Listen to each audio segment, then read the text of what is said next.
Hi everyone, hope you had a good week and thanks for joining me this week for Forbes Flash. We've got a good batch of stories to talk about, from billionaires to electric planes and everything in between. First, let's start with a story that came out on Tuesday. The fashion world is mourning the loss of Karl Lagerfeld, one of the industry's most revered creatives. He was considered a master of reinvention, transforming Chanel into a global powerhouse. Lagerfeld also appeared to have a knack for predicting, or perhaps creating, the trends of mainstream fashion. Like putting sneakers on couture catwalks in 2014, just look at where streetwear is now. Or equipping fitting rooms of his London flagship with iPads back in 2015. A step ahead of what is just now becoming commonplace in the shopping experience, years later. Lagerfeld had his fans and his critics, but his impact in the fashion world was immense. Now let's move from fashion to food. And sports? 3 NBA All-Stars are now investors in Beyond Meat, a plant-based meat substitute. DeAndre Jordan, Kyrie Irving, and Chris Paul join a growing group involved with the company, which has raised $122 million so far and could be looking to go public soon. Jordan, a center for the New York Knicks, has dabbled with cutting out red meat from his diet, at one point going pescatarian and another full vegetarian, but he and his trainer worried about energy levels with those diets, which led him to Beyond Meat. Quote, "I believe in the product, and it's something that I really do care about," he says, "and hopefully it'll be a company that other people care about in the future." It's the basketball, healthy eating, investment crossover I didn't know we needed. When I say the name Warren Buffett, you know who I'm talking about, and you can probably pull up an image of the Oracle of Omaha in your head. But what about if I say Dr. Herbie Wertheim? Nothing? Well, that's because Herbie is the greatest investor you've never heard of. More specifically, he's an optometrist who beat the odds to become a billionaire. I think it's part of human nature to give. How much you give is a matter of opportunity. Not necessarily who you are, but the opportunity to see a need and to fulfill that need. The 79-year-old is worth $2.3 billion by Forbes' reckoning, and that's not including the $100 million he's donated to Florida's public universities. He has hundreds of millions of dollars in stocks like Apple and Microsoft, purchased decades ago during their IPOs. Other holdings like GE, BP, and Google show his preference for industry and tech companies.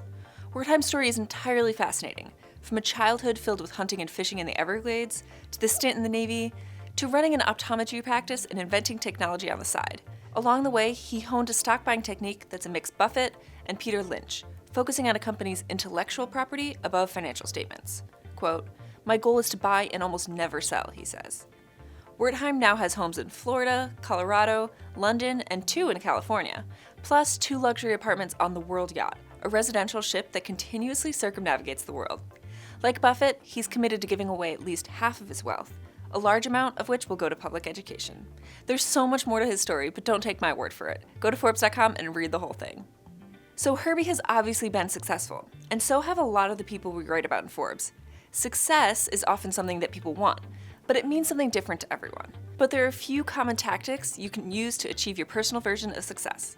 Let's start with taking risks. The best way to grow in whatever field you're in is by finding out what works and what doesn't.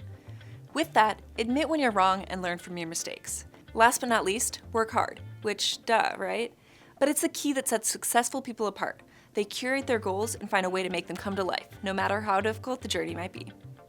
And I can't end this segment without a story about something that both fascinates and terrifies me. Let me ask you about this. How do you feel about flying in an electric passenger plane?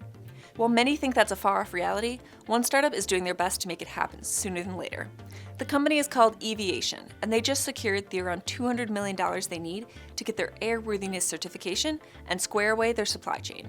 A piece of that funding comes from the Claremont Group, the private investment fund of Singapore-based billionaire Richard Chandler. The plane Eviation is developing would fit 9 passengers and would be used for flights of 50 to 500 miles. It will be able to cruise at 275 miles per hour with a maximum range of 650 miles, with a half-hour for charging time for every hour in the air. The company claims that the plane would have operating costs that are up to 75% less than turboprop planes, which would be a game changer for the aviation industry. Who's up for a test flight? And now, meet Ruth Umo, Forbes' new diversity and inclusion reporter. Hi, I'm Ruth Umo, Forbes' new diversity and inclusion reporter. I've been in this role for a month now, and I've seen a lot of things that have surprised me along the way.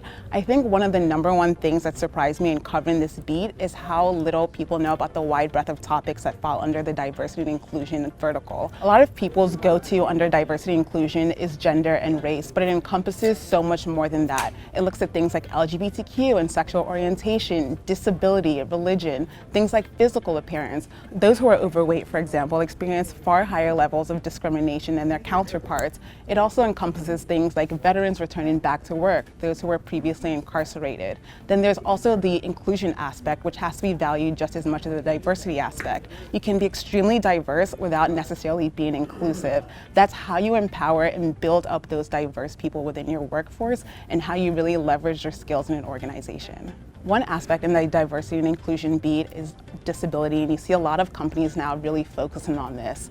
Let's use the blind, for example. The blind population's unemployment rates far exceed their counterparts, and you now see a lot of organizations looking at their hiring and the initial job process. They're including graphics on screens, they're including more color contrast, they're including text to go along with images for those who are visually impaired.